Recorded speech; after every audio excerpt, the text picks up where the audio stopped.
A'udzu billahi minasyaitonir rajim. Bismillahirrahmanirrahim. Assalamualaikum warahmatullahi wabarakatuh.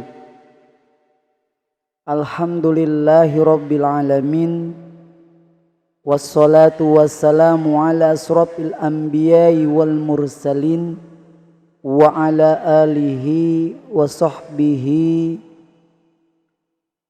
ajma'in. Allahumma lakal hamdu wa ilaikal mustaka wa antal musta'an, la hawla wa la quwata illa billahil aliyyil azim. Subhanallahi wa bihamdihi adada khalqi wa ridha nafsi wa jinatal arsi wa midada kalimah. Allahumma inni mahlubun fangtashir warham qalbi al-munkashir. Allahumma faqihni fiddin wa alimni at-taqwin. Allahumma salli ala sayyidina Muhammadin wa ala alihi sayyidina Muhammad. Amma ba'du. Pertama-tama marilah kita panjatkan puji serta syukur kepada Allah Subhanahu wa taala yang alhamdulillahirabbil alamin. Pada malam hari ini kita masih diberikan kesempatan untuk belajar, mengecas iman, memperbaiki diri, saling menasehati dan saling mengingatkan satu sama lain. Agar apa? Ketika seseorang menasehati seseorang, bukti bahwa dia cintanya kepada seseorang itu dalam arti dia tidak akan membiarkan sahabatnya lelap dalam gemerlapnya dunia. Begitu banyak nikmat yang diberikan Allah Subhanahu wa taala kepada kita. Yang pertama adalah nikmat iman. Nikmat iman sehingga kita masih bisa menjalankan berbagai ibadah, masih bisa menjaga keimanan kita, masih bisa ngecas iman kita sampai hari ini. Tidak sedikit orang, ya kita lihat tadi yang absen baru hanya 10. Alhamdulillah memenuhi kuota. Ya, panggilan Allah itu Masya Allah luar biasa. Meskipun dia melihat, tapi enggan untuk memberikan apa yang ditunjuk oleh Allah Subhanahu wa taala, enggak mau. Ya. Mudah-mudahan kita doakan agar selalu dilapangkan hatinya, Allah hidupkan kembali, ya, bahwa Masya Allah tidak mudah untuk datang atau masuk ke rumah kajian ini. Kita sering disibukkan dengan berbagai macam alasan. Yang mau ngaji, yang mau ngedengerin kajian, entarlah sangok gitu. Atau WA-nya tertimpa dengan grup-grup yang lain, sehingga dia cuek. Padahal apa ya, mengaji, mendengarkan kajian itu bagian turunnya dari rahmat Allah Subhanahu wa taala. Ketika Allah mengundang, kita mencuekkan undangan itu. Masya Allah, ya, rahmat Allah diturunkan oleh Allah itu pada saat di rumah-rumah kajian, rumah-rumah majlis, pada saat kita ngaji itu. Makanya ketika kita masih diberikan keimanan, kita perbaiki semuanya agar menjadi lebih baik lagi. Itu nikmat iman yang Allah berikan sampai saat ini. Nikmat sehat dan nikmat panjang umur. Kita masih diberikan panjang umur, jangan kita sia-siakan. Langkahkan kaki kita menuju mana? Menuju sesuatu yang Allah tuju. Bukan sesuatu yang kita diingini. Kaki-kaki gua mau apa? Kemana kayak terserah gua. Padahal dia tidak menyadari siapa yang telah menggerakkan kakinya. Siapa yang telah memberikan napas. Siapa yang telah membuat seluruh organ tubuhnya berfungsi dengan baik. Siapa coba? Kalau bukan Allah Subhanahu wa ta'ala, kita masih saja tidak mensyukuri karunia yang diberikan Allah Subhanahu wa ta'ala. Ketika dia diberikan ketidaksempurnaan, artinya kurang menarik gitu, dia menyalahkan Allah Subhanahu wa ta'ala. Gue jelek, nggak ada yang mau. Itu kan sugesti dia, gitu kan? Nggak patut dia bicara begitu dan menjudge Tuhan, menjudge Allah Subhanahu wa ta'ala sebagai buruk dari ciptaannya dia. Masya Allah, buru-buru istighfar tuh kalau yang ada yang seperti itu. Nikmat sehat mahal. Coba datang ke rumah sakit kalau tidak ada BPJS. Bener? Bener kan? Ya, kita dipersulit biaya yang luar biasa. Masya Allah. Sahabat saya waktu itu cek, dia tidak menggunakan BPJS. Cek itu biasanya biayanya luar biasa. 5 juta. Ya, 5 juta. Itu untuk beberapa jam. Bagaimana Allah memberikan oksigen nih di sepanjang hari. 24 jam besok ketemu lagi. Kalau Allah bayarin itu berbayar oksigen gimana? Ayo. Masihkah kita tidak mensyukuri semua karunia yang Allah berikan? Malah kita seenak-enaknya melalaikan waktu. Kita melangkahkan kaki kita ke tempat-tempat yang Allah tidak ridhoi. Dia anggap itu hal yang biasa aja, ntar juga ini. Memang betul, setiap segala sesuatu akan diperhitungkan. Itu segala sesuatu itu akan diperhitungkan. Masya Allah, Masya Allah, luar biasa. Ya, hati-hati kita bersikap. Itu nikmat sehat, nikmat panjang umur. Kita bisa masuk ke grup ini, baik yang lama maupun yang baru. Saya ucapkan selamat datang. Semoga selalu istiqomah. Selawat serta salam marilah kita curahkan kepada junjungan kita baginda Nabi Muhammad sallallahu alaihi wasallam. Semoga kita selalu diberikan oleh beliau syafaat, baik syafaat di dunia maupun syafaat di akhirat. Masya Allah, mudah-mudahan kita diberikan kita bisa berjumpa dengan beliau bersama keluarga beliau dan bersama para sahabat-sahabat beliau. Masya Allah, amin amin ya robbal alamin. Sahabat surgaku yang dimuliakan Allah, sebelum itu kita berselawat 3 kali kepada Nabi Muhammad. Semoga beliau memberikan kita syafaatnya. Allahumma salli ala Sayyidina Muhammad wa ala ali Sayyidina Muhammad. Allahumma salli ala Sayyidina Muhammad wa ala ali Sayyidina Muhammad. Allahumma salli ala Sayyidina Muhammad wa ala ali Sayyidina Muhammad. Sahabat surgaku yang dimuliakan Allah Subhanahu wa ta'ala, izinkan Al-Fakir ini mendoakan bagi yang mempunyai hajat, bagi yang hajatnya belum dikabulkan oleh Allah Subhanahu wa ta'ala. Mudah-mudahan pada malam hari ini yang sudah masuk grup, yang sudah absen, Allah prioritaskan. Ya, mudah-mudahan yang sudah mengisi absen Allah prioritaskan sebagai tamunya Allah. Karena apa? Karena dia alhamdulillah sudah mengisi, ya, diundang oleh Allah di rumah kajian, di rumah-rumah majelis dia datang. Dia mengisi absen, dianggap amalu, enggak. Semua itu akan ada hitungannya, insya Allah. Ya, yang sudah absen ini akan Allah prioritaskan. Dan apa yang menjadi hajatnya, insya Allah dikabul.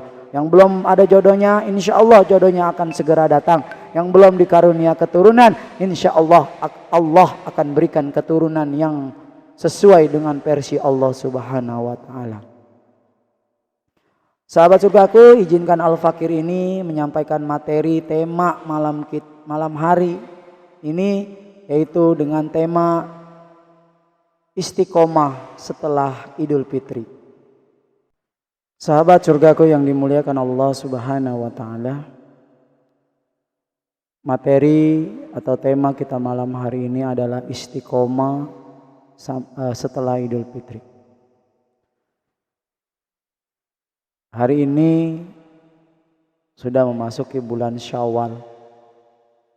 Di bulan Syawal ini ada satu buah kemuliaan yang Allah berikan. Dari berbagai hadis, barang siapa yang berpuasa 6 hari di bulan Syawal, maka dia seperti puasa 1 tahun lamanya. Masih ada waktu, tadi siang sore ya saya kirim jadwal puasa bulan Syawal itu masih ada. Gunakan waktu sebaik mungkin.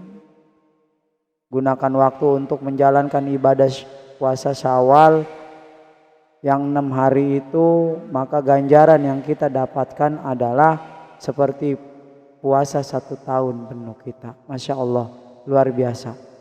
Yuk kita sama-sama, setelah kita 1 bulan di bulan suci Ramadan menahan lapar, kita tambahin lagi ya. Biar apa? Biar ibadah kita semakin berkualitas. Idul Fitri juga sudah berlalu, tapi malam ini kita masih berada di bulan Syawal. Artinya setelah beberapa bulan, setelah di bulan Ramadan kita berjuang menahan hawa nafsu, lapar, haus, sesuai dipanggil oleh Allah di dalam firman-Nya, ya ayyuhalladzina amanu, hai orang-orang yang beriman, berpuasa. Kita berpuasa. Kita diwajibkan berpuasa, maka kita menjalankan perintah itu. Dan setelah puasa berakhir dan kita mendapatkan kemenangan, dan alhamdulillah nikmat Idul Fitri itu kita dapatkan. Cuma pertanyaannya adalah, apakah puasa kita diterima oleh Allah Subhanahu wa taala? Itu yang pertama. Yang kedua, apakah puasa kita jauh lebih baik dari tahun lalu? Itu. Dan setelah Idul Fitri, kita bermaaf-maafan ya. Karena inti dari puasa Ramadan itu kita mendapatkan gelar, tiket masuk untuk ke surga yang sudah Allah sediakan bagi orang-orang yang berpuasa. Jadi kita ngambil gelar, ambil tiket itu buat masuk tuh ke pintu surga yang sudah Allah sediakan di sana. Tiket, namanya tiket la'allakum tattaqun, orang-orang yang bertakwa. Setelah Idul Fitri kita digonjang-ganjing oleh berbagai dengan menahan hawa nafsu, siang hari makanan yang begitu menggoda. Masya Allah, kita digoda. Bukan hanya seperti itu, kita melihat di media sosial banyak yang membuka-buka aurat, itu menggoda nafsu kita. Belum lagi teman-teman kita yang cicu, tahu cicu? Masih pagi dia udah menggelar produk, di order yuk buat buka puasa. Gambarnya es, makanan, waduh. Masih juga pagi jam 6, tapi sudah seperti itu. Masya Allah, udah menggoda itu ya. Setelah itu maka dinyatakanlah kita lulus mendapatkan kemenangan, maka kita mendapatkan Idul Fitri. Kita disucikan kembali, kertas kita diganti dengan kertas kosong yang enggak ada oret-oretannya. Di mana ketika Idul Fitri berlalu kita maaf-maafkan, maka Allah, wahai malaikat, bersihkan jiwa-jiwanya, bersihkan dosa-dosanya, berikan kertas kosong kembali. Diberikan kertas kosong. Maka jangan sekali-kali ketika kita menerima kertas kosong itu kita oret-oret lagi. Kebiasaan kita nih, negeri kita nih, kalau habis puasa pasti ada yang mengotori lembar kertas itu. Setelah Idul Fitri kembali kemana? Main gaple lagi. Nah, ini tidak istiqomahnya dalam ibadah kita.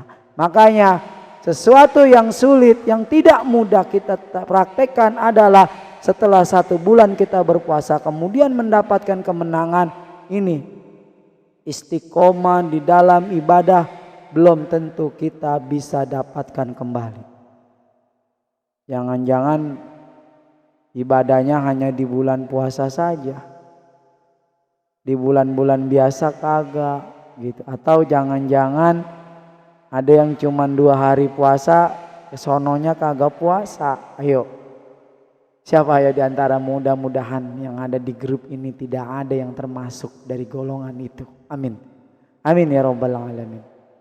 Ya, jadi ketika kita dikasih lembaran kosong, kita udah oret-oret lagi. Baru gak tadi pagi maaf-maafan nih.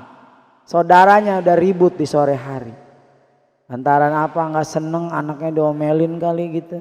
Udah buat salah lagi. Si istri, si suami tadi pagi cium maafan tangan dan lain sebagainya, minta maaf ya po.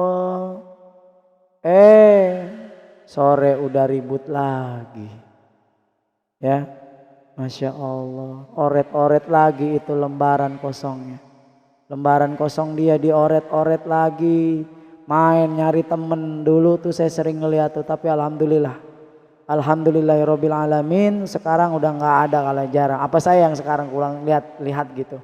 Ya, kalau kita melihat kemungkaran seperti itu di dalam kitab Da'watut Tamam, bagi kita orang yang paham wajib menasehatinya itu. Kalau tidak gugur kewajiban kita. Masya Allah, ikut kita terendam dalam dosa dan kemaksiatannya. Karena di dalam kitab tersebut ada satu kisah, sedikit saya nyampaikan kisah. Ada satu kisah, satu negeri yang jumlah warganya yaitu 16.000. Dan mereka ibadahnya sudah hampir mencapai ibadah kenabian. Wow, luar biasa ini. Ya, tapi Allah hancurkan, Allah musnahkan negeri itu. Allah hancurkan 16.000 penduduk itu lantaran karena satu. Makanya izinkan saya mohon maaf, saya ini al-fakir, di grup ini saya hanya berbagi ilmu sedikit yang saya miliki. Mudah-mudahan ilmu yang saya kasih ini bermanfaat, bahkan sampai bisa dipraktekkan ya. Karena saya ditegur dalam satu buah kitab yang bernama kitab Da'watul Tammah. Masya Allah, benar-benar luar biasa ya. Penduduk tadi dimusnahkan oleh Allah bukan lantaran karena dia berbuat kemaksiatan, bukan. Mereka ibadah mereka itu sudah sampai mencapai ibadah kenabian, langsung Allah musnahkan, langsung Allah hancurkan dalam hitungan detik. Karena apa? Karena berzina, karena dia mabuk? Bukan. Karena ada satu orang yang tidak mereka nasihati untuk ke dalam ajaran yang benar. Tidak menegur. Ini mah ketika kita ditegur, itu sholat yang benar. Ngapain lu ngurusin hidup gua gitu. Masya Allah ya. Dinasehatin malah dia udah urusin diri lah ya sendiri. Ya, jangan sampai nih gara-gara satu orang negeri kita dihancurkan oleh Allah. Kalau Allah sudah murka, baik yang muslim maupun yang baik yang bertakwa maupun yang tidak, nih Allah musnahkan nih. Hati-hati. Ya. Makanya kalau kita ya menasehati, sedang dinasehati, itu karena cinta. Seorang sahabat menasehati sahabatnya itu bukan karena dia merasa lebih pintar, lebih baik, bukan, karena dia takut sahabatnya terlelap dalam sebuah langkah yang Allah tidak ridhoi. Itu aja ya. Insyaallah Habis Idul Fitri harusnya kita istiqomah, ibadah kita tingkatin terus. Yang namanya hijrah dan istiqomah itu terkadang membuat kita ditinggalkan oleh orang-orang yang kita cintai. Benar. Percayalah, itu adalah ujian buat kita. Allah akan gantikan dengan orang-orang yang lebih tepat untuk mengisi kehidupan kita. Sahabat surgaku yang dimuliakan oleh Allah Subhanahu wa taala. Perkara istiqomah tergantung kita memandang dari sudut yang mana. Jika istiqomah dirasa tidak mudah, itu karena apa? Karena satu, kita tidak ada ilmunya. Istiqomah kita anggap tidak mudah karena tidak ada ilmunya. Istiqomah itu bisa menjadi mudah itu karena jika kita paham caranya, yaitu apa? Mengilmu diri. Mengilmu diri. Tapi sebelum istiqomah, ya, ada proses yang bernama hijrah. Kebutuhan kita nih, ya. Kebutuhan kita ini terhadap ilmu seharusnya jauh lebih besar daripada kita terhadap makan dan minum. Karena kenapa? Karena segala sesuatu harus dengan ilmu. Banyak yang dengan ilmu, apa yang gak pakai dengan ilmu coba? Kita mau buat meja biar ideal, ada ilmunya. Kita mau buat apa ini dan itu, ada ilmunya. Maka ilmu ini harusnya jauh lebih besar daripada kebutuhan kita. Dan itulah kita tinggalkan. Dia anggap, masuk aja lah ke grup. Didengerin kagak. Bahkan ada mungkin, maaf saya bukan bersuuzon gitu, ada yang di mute mungkin grupnya. Sehingga informasi yang masuk nggak kedengeran. Bagaimana kalau nanti Allah mute-kan hati kita? Bagaimana nanti Allah mute-kan pendengaran kita dari hal yang kebenaran? Maka itu bukan lagi menjadi golongan ini, tapi hati yang dimilikinya sudah menjadi kolbun mayit. Hati-hati. Jangan sampai hati kita menjadi kolbun mayit. Kalau hati kita sudah menjadi kolbun mayit, maka segala jenis nasihat apapun tidak akan mengubah hidupnya. Ketika kita sulit dalam istiqomah, dalam menjalankan amalan-amalan ibadah-ibadah yang waduh di bulan Ramadan dia luar biasa, takun malam tahajud, habis Ramadan, habis Lebaran melempem ibadahnya. Ya, makanya amalan-amalan yang disyariatkan oleh Allah itu karena kita tidak punya ilmu yang cukup dan yang cakap, sehingga amal soleh kita masih dalam kondisi yang biasa, bahkan bisa dibilang masih standar. Sedangkan tujuan kita adalah pengennya apa? Pengen apa tujuan kita? Husnul khotimah. Pengen mati husnul khotimah, ya. Tapi apa? Tapi dia nggak mau istiqomah, dia nggak mau memperbaiki diri, ya. Malah dia sibuk memperkaya diri. Untuk masuk surga maka kita butuh istiqomah. Istiqomah nih dari ibadah-ibadah kita kemarin udah digenjleng, sekarang kita istiqomah, jangan melempem, ya. Jangan melempem. Makanya Allah Subhanahu wa taala di dalam surat Fussilat ayat 30 Allah berfirman, sesungguhnya orang-orang yang berkata Tuhan kami adalah Allah, kemudian mereka meneguhkan pendirian mereka, maka malaikat-malaikat akan turun kepada mereka. Janganlah kamu merasa takut dan jangan kamu merasa bersedih hati, dan bergelembilalah kamu dengan memperoleh surga yang telah dijanjikan kepadamu. Dari ayat surat Fussilat ayat 30 ini kita pahami nih, bahwa segala kebaikan yang dijaga dalam istiqomah maka Allah menjanjikan kehidupan setelah berupa surga. Dan itu yang sangat kita inginkan, bukan? Masya Allah. Maka apa itu istiqomah? Apa itu hijrah? Hijrah itu bukan hanya butuh proses, tapi juga butuh progres, berkembang. Jangan diam, gue hijrah ngomong mulu hijrah. Nah, gue hijrah, bahkan bajunya ditulis hijrah fisabilillah segala apa. Tapi kenyataan progresnya nol, jong, zero progresnya. Masya Allah. Ya, apa sih pengertian hijrah itu? Ya, pengertian hijrah yaitu berasal dari bahasa Arab yang berarti meninggalkan, menjauhkan dari dan berpindah tempat. Itu kalau hijrah ya. Hijrah adalah kegiatan berpindahnya yang dilakukan oleh Rasulullah bersama para sahabat beliau dari Mekah ke Madinah. Dengan tujuan apa? Dengan tujuan mempertahankan dan menegakkan agama Allah. Berupa apa? Akidah dan syariat Islam. Itu hijrah.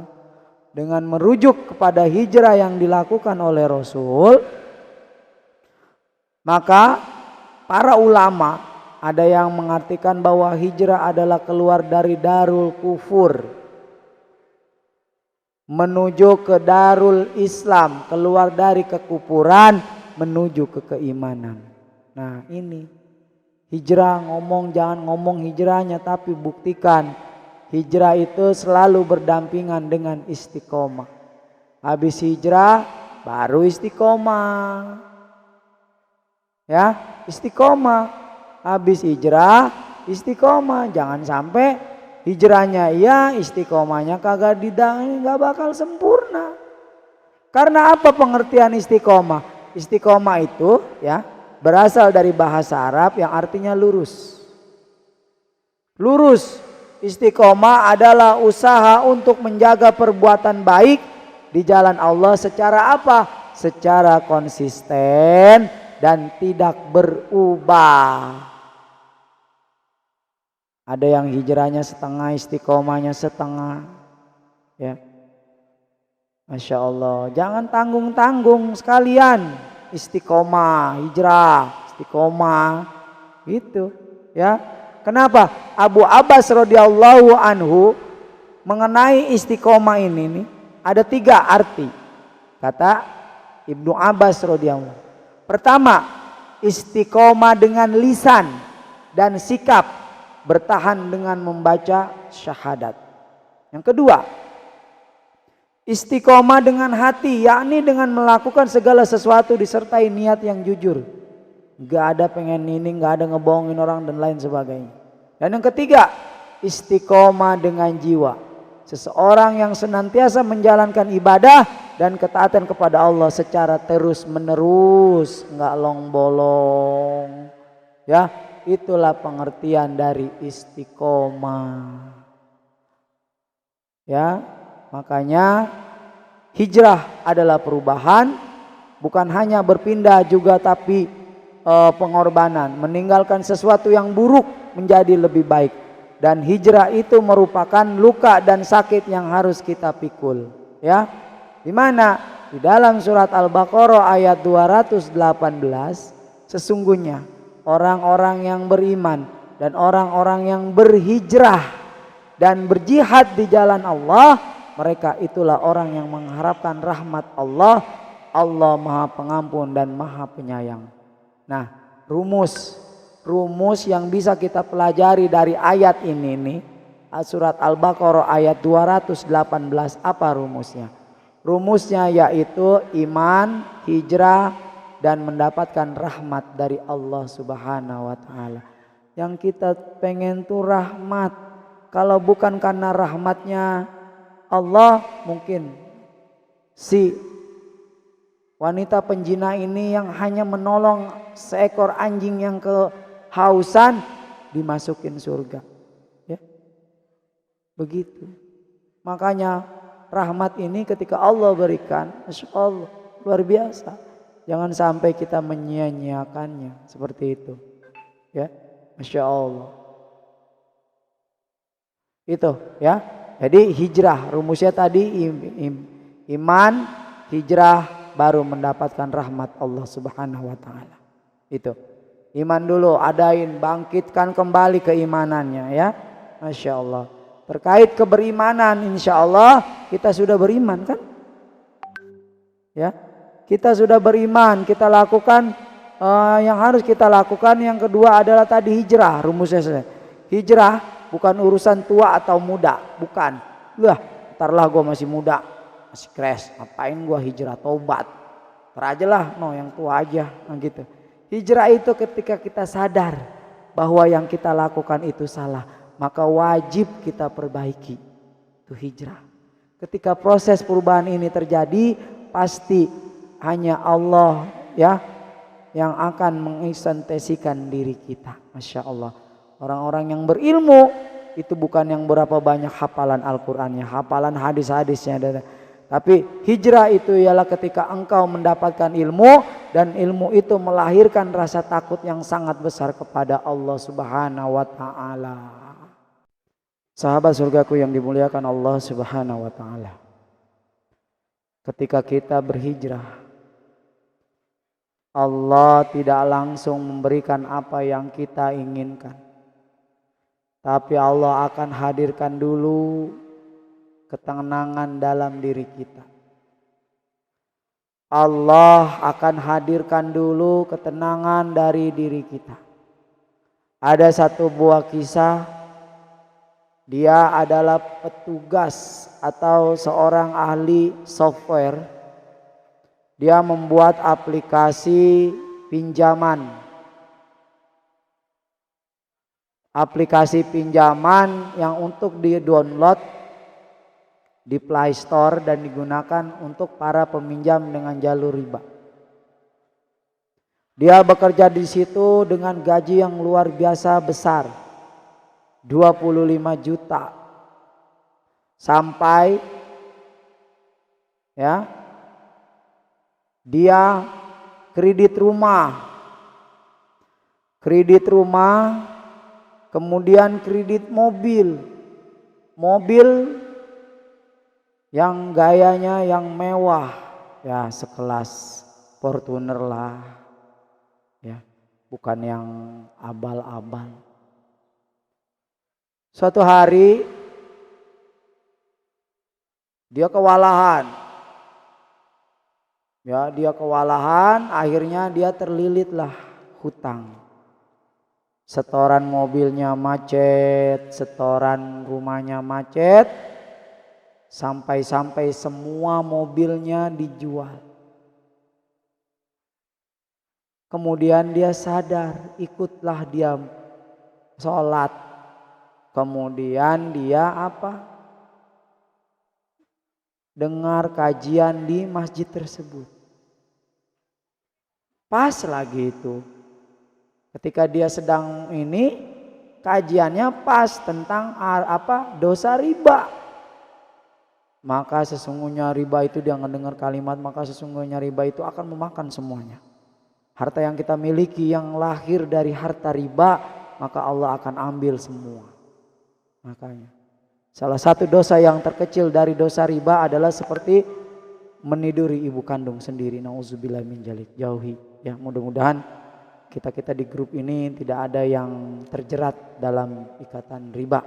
Kalaupun kita ada yang terjerat dalam ikatan riba, berusaha melunasi amanah tersebut, kemudian jangan ulangi lagi ya. Berusaha dan berdoa kepada Allah jangan mengulanginya lagi. Masya Allah ya, saya pernah merasakan luar biasanya riba itu, Masya Allah ya. Sadarlah, dia datanglah ke sahabatnya.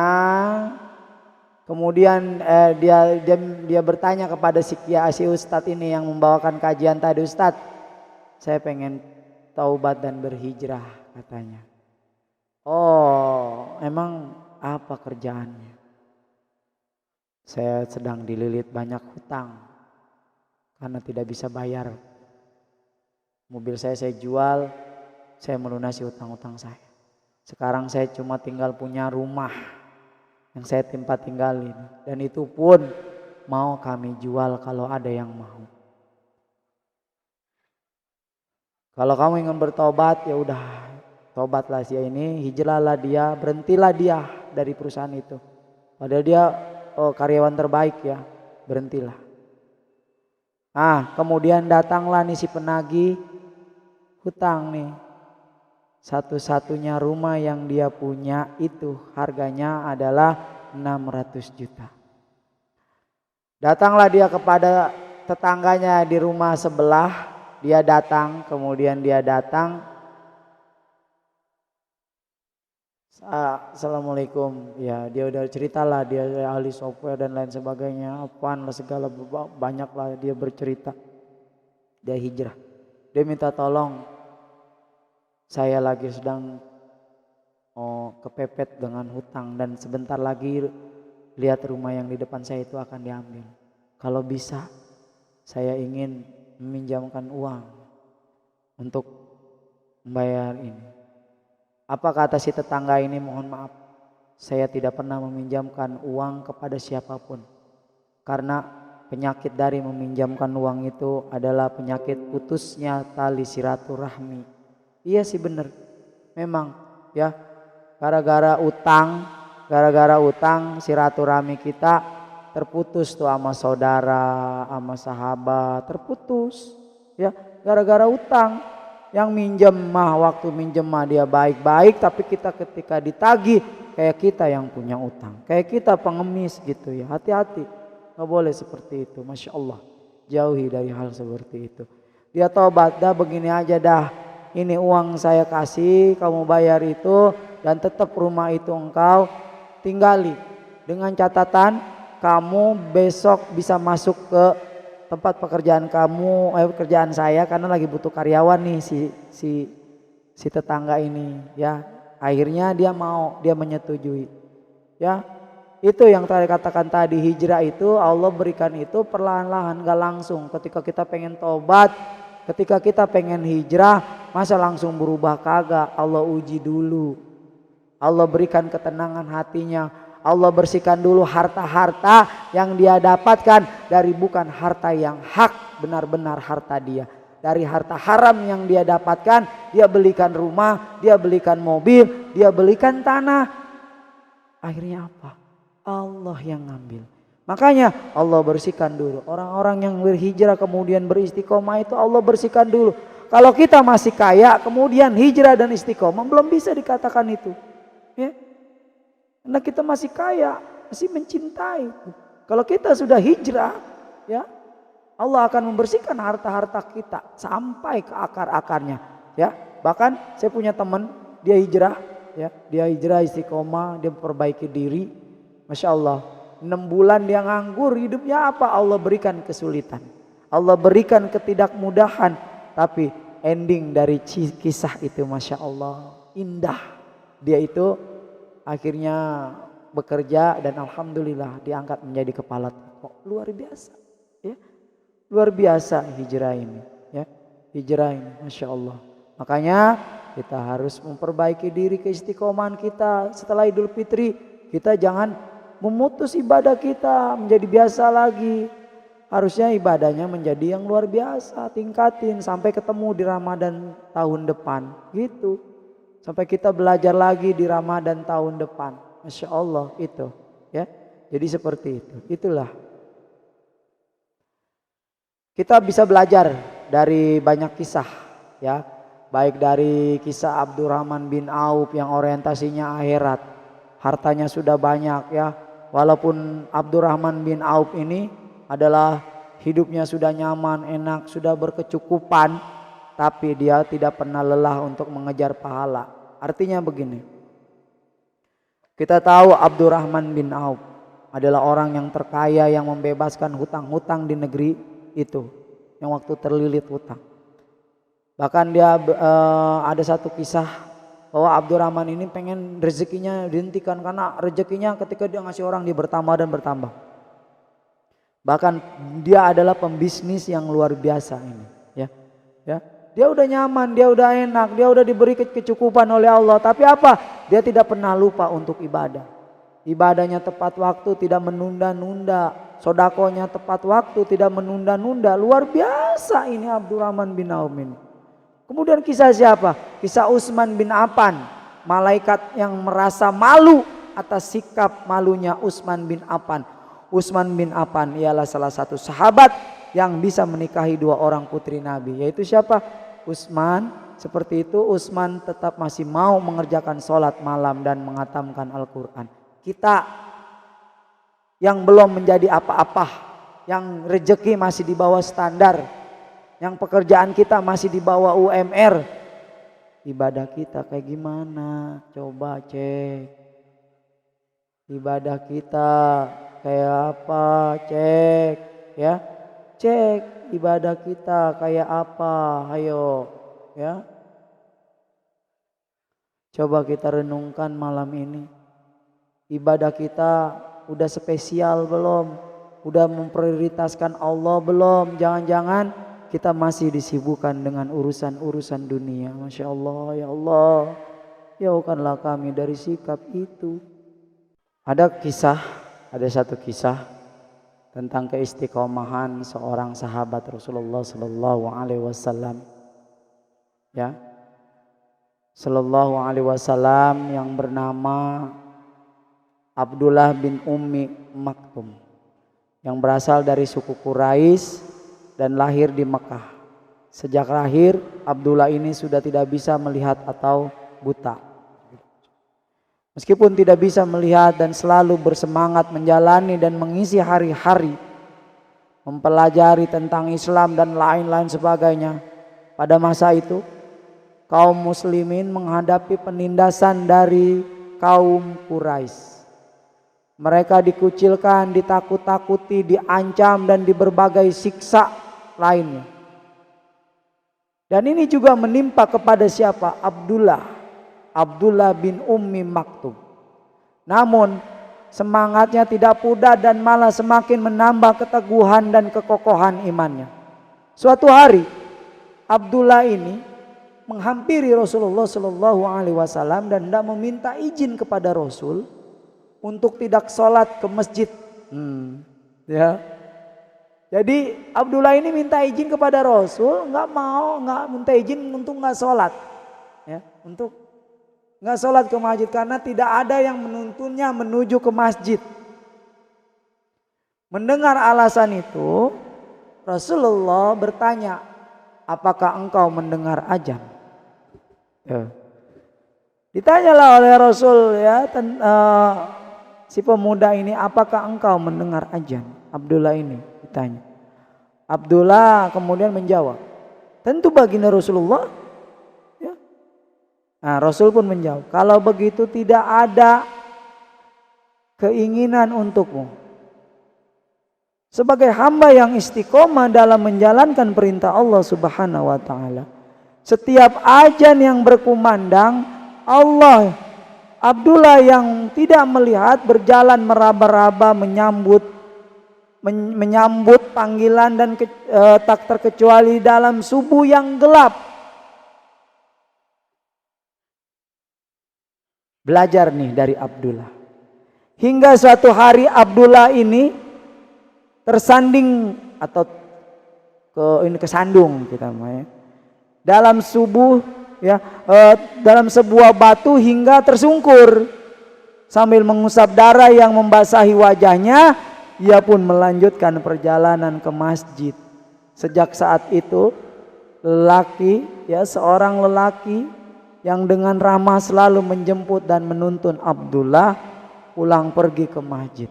Setiap waktu sholat tiba, ya, terus dilakukan lelaki asing itu. Setiap hari dia selalu menuntun Abdullah ke masjid dan kemudian mengantarnya kembali ke rumah. Namun apa yang terjadi? Hingga suatu hari Abdullah menanyakan nama dan asal lelaki itu. Lelaki itu menjawab, tak perlu kamu tahu namaku. Jangan mendoakanku karena sesungguhnya aku ini iblis, katanya. Ya, karena sesungguhnya aku ini iblis, katanya. Sontak Abdullah kaget. Bagaimana mungkin kau selalu mengantarkanku mengantarkanku ke masjid, sedangkan pekerjaanmu adalah menghalangi orang-orang yang beribadah kepada Allah? Tanya Abdullah. Iblis pun menjawab, ingatkah engkau saat engkau berjalan untuk sholat subuh ke masjid, lalu kau tersandung dan terjatuh hingga wajahmu terluka parah. Saat itu aku mendengar para malaikat berkata bahwa Allah mengampuni setengah dosamu. Aku khawatir jika kau tersandung lagi, maka setengah dosamu yang lain akan diampuni oleh Allah Subhanahu wa ta'ala. Maka aku terpaksa mengantarmu ke masjid. Masya Allah. Kita tidak bayangkan ya, istiqomah ini menjadi penting bagi kita. Kenapa? Karena amalan yang dilakukan. Setan takut Allah mengampuni dosa si Abdullah ini lantaran karena kesandung, karena dia jalan langkahnya menuju ke masjid. Setengah dari dosanya Allah ampuni. Setan takut, iblis takut. Kalau nanti tersandung lagi kemudian berdalih lagi, habislah riwayatnya iblis ini. Gitu. Masya Allah. Kita biar bisa belajar dari Abdullah yang istiqomah. Kita masih yang diberikan kesempurnaan oleh Allah Subhanahu wa ta'ala. Jangankan untuk sholat subuh, sholat zuhur, asar, maghrib dan isya pun mungkin kita lalai, mungkin bahkan lalai, mungkin kita tinggalkan, mungkin itu.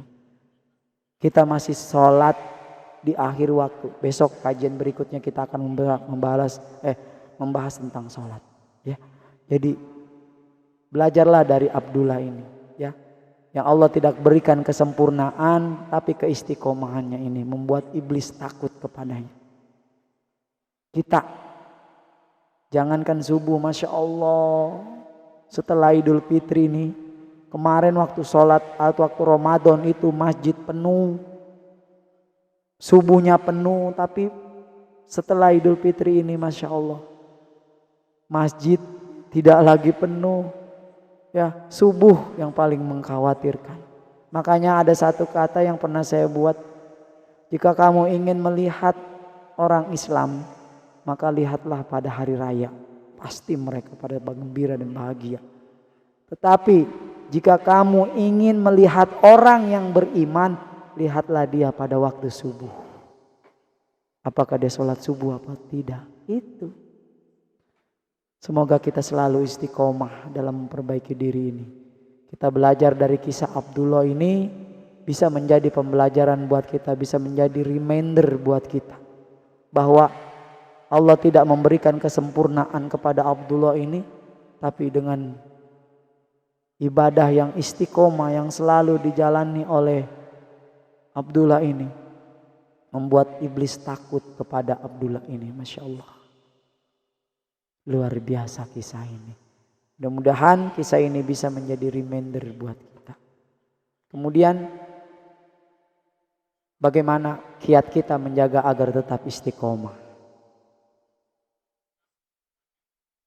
Terus bagaimana agar istiqomah itu agar terus terjaga. Ada beberapa kiat agar istiqomah kita selalu terjaga. Yang pertama, selalu menjalankan perintah Allah dan menjauhi larangannya dalam bentuk apapun. Dalam bentuk apapun, ya, kita selalu menjalankan perintahnya dan menjauhi segala larangannya. Itu yang pertama. Kalau sudah itu kita lakukan, Masya Allah, istiqomah kita akan terjaga. Yang kedua, melaksanakan sholat tepat pada waktunya. Terkadang kita terlalu disibukkan dengan aktivitas kegiatan kita. Kita masih tertawa, berleha-leha dan lain sebagainya. Sampai-sampai waktu sholat pun Allah memanggil, sudah habis waktunya, enggak kedengeran. Kemudian yang ketiga, belajar terus menerus hingga paham. Artinya terus kejar ilmu. Contohnya berada di dalam rumah kajian ini. Banyak sekali ilmu-ilmu yang perlu kita praktekkan benar. Ya, itu yang ketiga. Yang keempat, selalu mentaati aturan baik di rumah, di sekolah maupun di lingkungan masyarakat. Menjaga etika, menjaga adab dan ibadah, tidak melanggar aturan-aturan. Yang kelima, selalu menjalankan kewajiban dengan rasa senang dan nyaman dan tidak merasa dipaksa atau dibebani, khususnya sholat. Kita merasa sholat itu beban buat kita. Kita masih berpikir seperti itu. Nauzubillah min dzalik. Ini adalah 5 kiat yang harus kita jaga agar istiqomah tetap terjaga. Memperbaiki diri, istiqomah terus, ya, agar kita bisa bertemu dengan Ramadan tahun depan. Mudah-mudahan sahabat surgaku yang berada di grup di rumah kajian Anamel ini, kita bisa mempraktekkan kiat ini. Semoga kita bisa menjadi manusia yang selalu istiqomah dalam memperbaiki diri kepada Allah Subhanahu wa taala. Mungkin itu yang bisa saya kaji pada malam hari ini. Sesuatu hal jika kita ngaji, kita kumpul di rumah majelis, mempelajarinya kemudian kita tidak mempraktekkan, maka ilmu itu tidak akan menjadi manfaat baik buat diri kita maupun buat orang lain.